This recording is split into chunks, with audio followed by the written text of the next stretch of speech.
پھر آپ دیکھیں ماعز اسلمی رضی اللہ تعالیٰ عنہ تشریف لائے کہ یا رسول اللہ میں نے زنا کیا ہے، آپ میرے اوپر حد لگائیں، تو آپ نے منہ یوں پھیر لے کر کوئی نہیں کیا جائے گا، کیا میں نے کیا ہے جی؟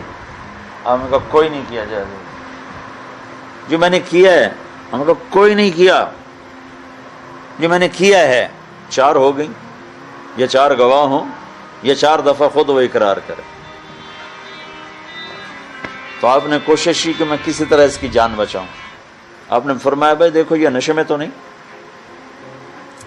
ایک آدمی کہہ دیتا نا یہ نشے میں ہے تو آپ کہتے بھاگ جائے، کہا جی نہیں نہیں، یہ تدبیر بھی نہ چلی، تو آپ نے ایک اور تدبیر فرمائی، او بھائی یہ پاگل تو نہیں۔ ایک آدمی کہہ دیتا پاگل تو آپ کہتے جاؤ چلے جاؤ، کہا جی نہیں پاگل بھی نہیں، کہا اچھا حد لگ گئی۔ تو پھر آپ نے ثابت بن حزال سے فرمایا لو سترتہ بثوبک، کاش تو اسے اپنی چادر میں چھپا لے۔ اس بات کا کیا مطلب ہے؟ جب ان سے یہ گناہ ہوا تو یہ گئے ابو بکر کے پاس کہ مجھ سے یہ گناہ ہو گیا، کیا کروں؟ کہا توبہ کر، اپنی پردہ دری مت کر۔ لیکن بے قراری تھی، گئے عمر کے پاس، عمر یہ ہو گیا کیا کروں؟ ان کا توبہ کر۔ پھر چین نہیں ہے تو چلے گئے ثابت بن حزال کے پاس، ثابت یہ گناہ ہو گیا کیا کروں؟ کہا جا اللہ کے نبی کو بتا دے۔ اس پر یہ حد لگی تو وہ آپ نے گلا دیا کہ ابو بکر عمر والا تو بھی کر دیتا جو انہوں نے کیا تھا، کیوں لایا میرے پاس؟ پورے شریعت میں زنا کی حد گواہوں پر نہیں قائم ہوئی 1400 سال میں۔ اللہ نے کہا 4 گواہ لاؤ جو کہیں ہم نے آنکھوں سے دیکھا ہے، پھر حد قائم ہوگی، ورنہ۔ اور اگلی بات، 4 گواہ آئے، 3 نے کہا جی ہم نے بالکل پورا دیکھا ہے، چوتھے نے کہا جی دیکھا تو ہے لیکن کچھ ایسے شخص ہے، تو اللہ کہتا 4 کو 80 کوڑے مارو، 4 کو مارو۔ مزاج شریعت میں پردہ پوشی ہے۔ عادی مجرم کا کیس الگ ہے، چور ڈاکو کا کیس الگ ہے۔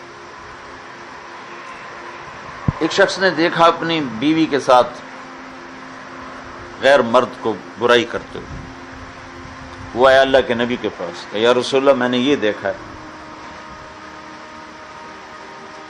تو آپ نے کہا کوئی گواہ؟ کا جی گواہ تو کوئی نہیں۔ ہمارے ہاں تو شک پہ قتل ہو جاتا ہے۔ مجھے بڑا رونا آتا ہے، بیٹا ساری زندگی زنا کرے تو کچھ پرواہ نہیں، اور بیٹی ایسی کسی سے بات کر لے تو ذبح کر دیتی۔ بیٹی کا غلط کو قدم اٹھے تو کہتے ہیں ہماری غیرت پہ حرف ہے، بیٹا شادی کر کے بھی زنا کرتا رہے تو کسی کی غیرت پہ کوئی حرف نہیں آتا۔ اگر اسی وجہ سے بچیوں کو قتل کرنا تو بچوں کو پہلے ذبح کرو۔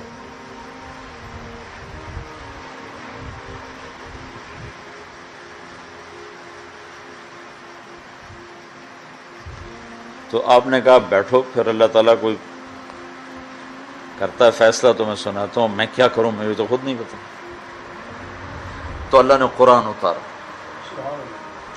والذین یرمون ازواجہم، یہ واقعہ چشم دید ہے، خامند نے آنکھوں سے دیکھا ہے، اور قرآن کہہ رہا ہے جو اپنی بیویوں پر الزام لگاتے ہیں۔ الزام نہیں تھا، آنکھوں دیکھا، لیکن قرآن لفظ ہے والذین یرمون ازواجہم، جو اپنی بیویوں پہ تہمت لگاتے ہیں، وَلَمْ يَكُنْ لَهُمْ شُهَدَاءُ إِلَّا أَنفُسُهُمْ، اور ان کے پاس گواہ کوئی نہیں، وہ کیا کریں؟ شہادت احدہم 4 شہادات باللہ، تو پھر وہ 4 دفعہ گواہی دے کہ میں سچا ہوں، میں سچا ہوں، میں سچا ہوں، میں سچا ہوں۔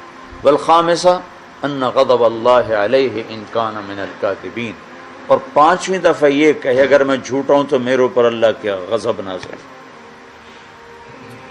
اور عورت یدرأ عنها العذاب ان تشہد 4 شہادات باللہ، پھر عورت آگے 4 دفعہ کہے میں نے نہیں کیا، میں نے نہیں کیا، میں نے نہیں کیا، میں نے نہیں کیا، اور اگر وہ سچ بول رہا ہے تو میرے اوپر اللہ کا غضب نازل ہے۔ اگر وہ یہ قسم اٹھا جاتی ہے تو شریعت کہتی پاک دامن چھوڑ۔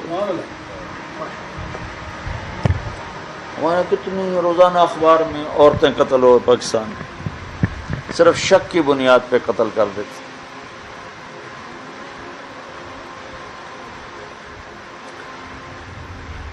تو گناہ تو بڑے نیک سے ہو جاتے، اس کو چھپانے کا حکم.